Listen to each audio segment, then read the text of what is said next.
Istri yang cantik ini kaget banget karena menangkap suaminya selingkuh dengan dirinya sendiri. Kalian juga pasti kaget sih guys sama akhirnya. Jadi kisahnya istri ini sering banget chattingan sama teman online-nya. Nah, karena keluarganya udah mulai nggak harmonis guys. Bahkan anaknya minta nganterin mereka tuh nggak ada yang bisa sama sekali.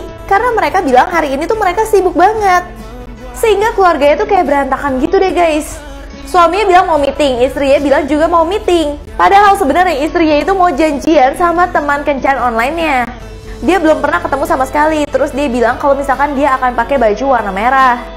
Nah, di sini dia udah deg-degan banget nih mau nungguin cowoknya. Tapi pas dia lihat kok cowoknya rada aneh nih. Karena dia lihat dari belakang itu tuh wujudnya kayak suaminya banget. Terus dia tes lagi, suruh cowok itu berdiri, mau mastiin kalau misalkan itu bener-bener cowok yang dia chat. Ternyata bener dong cowok itu adalah suaminya dan dia baru sadar kalau dia sama suaminya tuh selingkuh dengan diri mereka masing-masing. Tapi abis ini parah banget guys. Wanita ini lagi mau selingkuh, tiba-tiba selingkuhannya itu adalah suaminya sendiri dan ini yang dia lakuin guys. Akhirnya mereka saling lihat satu sama lain dan saling ketahuan.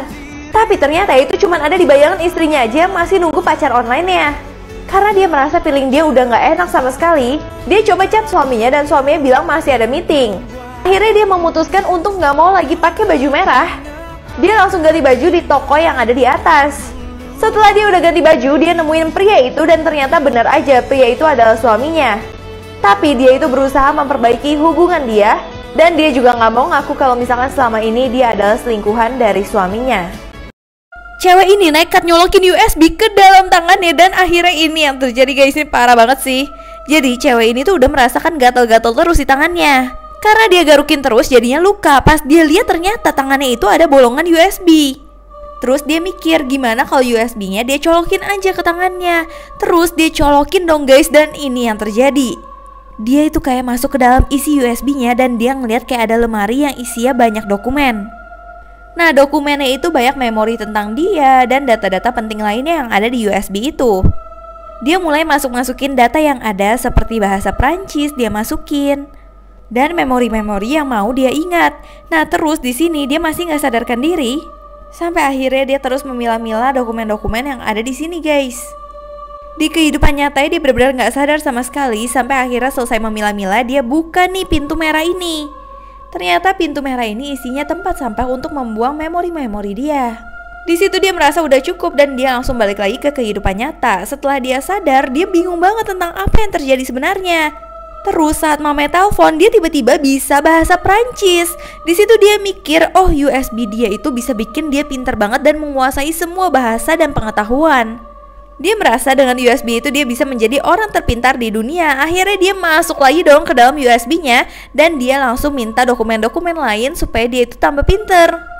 Di situ dia juga ikut memisahkan hal-hal yang memang mau dia lupakan untuk dia buang guys. Seperti hubungan, tentang ayah, itu mau dia lupakan semua.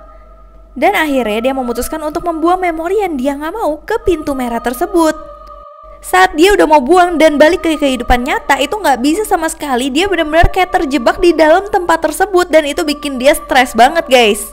Karena terlalu banyak penggunaan, USB ini rusak dan menyebabkan dia meninggal dunia. Sampai ini serem banget. Setiap cowok ini bersihin semua kerjaannya tuh bisa beres guys. Sampai akhirnya dia tuh malah menjadi tua kayak gini.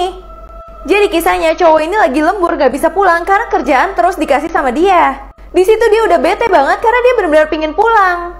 Tapi tiba-tiba dia itu bersin. Tapi setelah dia sadar, dia lihat lagi kerjaan dia itu semuanya keisi semenjak dia bersinin kertas itu. Di situ dia masih ragu dan gak percaya. Akhirnya dia coba bersinin lagi. Iya dong, semua kerjaannya benar-benar selesai secepat itu. Setelah dia pikir-pikir, bersinnya dia tuh ajaib banget, bisa nge-skip waktu. Akhirnya dia coba untuk bersin lagi. Dan apel di tangan dia berubah menjadi busuk. Dan karena keseringan bersin, dia itu hidungnya berdarah dan berubah menjadi tua. Untuk jalan aja dia susah banget karena dia jadi rapuh banget. Nah, tiba-tiba pas lagi merangkak dia bersin lagi dan dia malah berubah menjadi tulang dong guys. Anak ini pura-pura sakit karena dia mau bolos sekolah, tapi dia nyesel banget pas tahu hal ini. Jadi kisahnya anak ini tuh lagi main game, terus adiknya bilang kok nggak sekolah.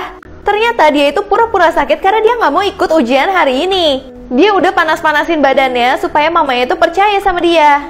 Nah, awalnya mama itu percaya aja, terus akhirnya mengizinkan dia untuk nggak masuk sekolah.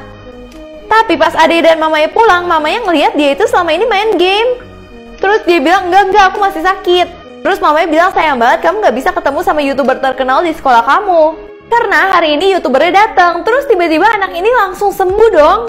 Pas sampai ke sekolah dia bingung, kok YouTubernya nggak ada? Ternyata mamanya itu cuma nipu anaknya doang. Sampai tiba-tiba gurunya datang kasih tahu hal yang bikin dia benar-benar nyesel banget. Seorang anak pura-pura sakit supaya nggak ikut ujian di sekolahnya, tapi akhirnya dia malah nyesel banget. Jadi ternyata mamanya itu ngejebak dia selama ini karena mamanya tahu dia itu berbohong. Nah terus gurunya datang, ternyata kemarin itu nggak jadi ulangan dan ulangannya diganti hari ini pas dia datang. Di situ dia benar-benar panik banget karena dia nggak belajar sama sekali. Akhirnya bahkan dia mendapat nilai F. Terus tiba-tiba mamanya bilang kalau misalkan di belakang kamu ada Darman, itu adalah YouTuber favorit kamu. Tapi karena anaknya udah ketipu terus sama mamanya, anaknya nggak mau percaya sama sekali dan nggak mau nengok. Padahal di belakangnya persis ada YouTuber yang dia suka. Tapi karena dia nggak percaya lagi sama mamanya, dia nggak sempet dia lihat. Kalau dia tahu pasti nyesel banget nggak sih? Guys, sebenarnya kenapa sih China mau menciptakan bulan sendiri? Jadi sebenarnya pada tahun 2020 kemarin, China sudah berencana untuk meluncurkan bulannya. Bulan buatan ini dikembangkan oleh Chengdu Aerospace Science and Technology. Para ahli juga telah melakukan pengujian bulan buatan ini sejak bertahun-tahun yang lalu. Dan bulan ini memiliki cahaya 8 kali lebih terang daripada bulan yang asli. Dan juga bisa menerangi area hingga 80 km. Dan nantinya bulan itu akan terlihat di seluruh China. Nah terus manfaatnya apa sih? Ternyata berguna banget loh. Jadi China bermaksud untuk mengurangi pemakaian listrik untuk penerangan kota. Dan juga sebagai langkah untuk menarik banyak turis asing mengunjungi China. Seorang cowok pingin pamer karena pacarnya cantik banget tapi nggak ada satu orang pun yang bisa melihatnya. Jadi kisahnya cewek ini namanya Dr. Kalpana. Dia itu adalah seorang dokter yang sering banget dicurhatin sama seorang cowok ini bernama Sapan. Sapan cerita ke dokternya dia itu pacaran sama cewek dan tinggal bareng nih. Dan cewek itu cantik banget. Tapi Dr. Kalpana ragu banget sama Sapan karena Sapan itu sering banget berhalusinasi. Akhirnya Sapan video call sama Dr. Kalpana untuk kasih lihat ceweknya kalau misalkan ceweknya itu bener-bener nyata. Nah pas dia kasih lihat ceweknya dada-dada aja. Tapi Dr. Kalpana bilang dia itu nggak bisa melihat ceweknya sama sekali. Bahkan Dr. Kalpana suruh Sapan untuk menghabisi cewek itu sekarang juga karena itu cuman imajinasinya dia doang. Dan Sapan benar-benar menghabisi cewek itu. Tapi tiba-tiba semua orang tuh bisa ngelihat pacarnya. Jadi sebenarnya siapa yang jahat di sini? Semuanya udah aku bahas di YouTube aku, Share Internet. Guys, ini adalah prank yang viral banget, pura-pura lift jatuh. Nah ini adalah target yang pertama, dia malah pingin bantuin semua orang, baik banget gak sih? Nah kalau misalkan target yang kedua, mereka ikutan panik dan merasa kalau misalkan lift ini benar-benar jatuh. Tapi ini yang paling parah, target ketiga saat semuanya jatuh, mereka cuma ketawa doang, benar-benar gak peduli sama sekali, kayak gak ada apa-apa. Dan bahkan mereka bilang, ayo dong ulang lagi, kita mau ngerekam ini. Dan saat liftnya kebuka, mereka pergi aja kayak gak ada apa-apa yang terjadi guys. Ini gila banget sih, kalau kalian reaksinya mana?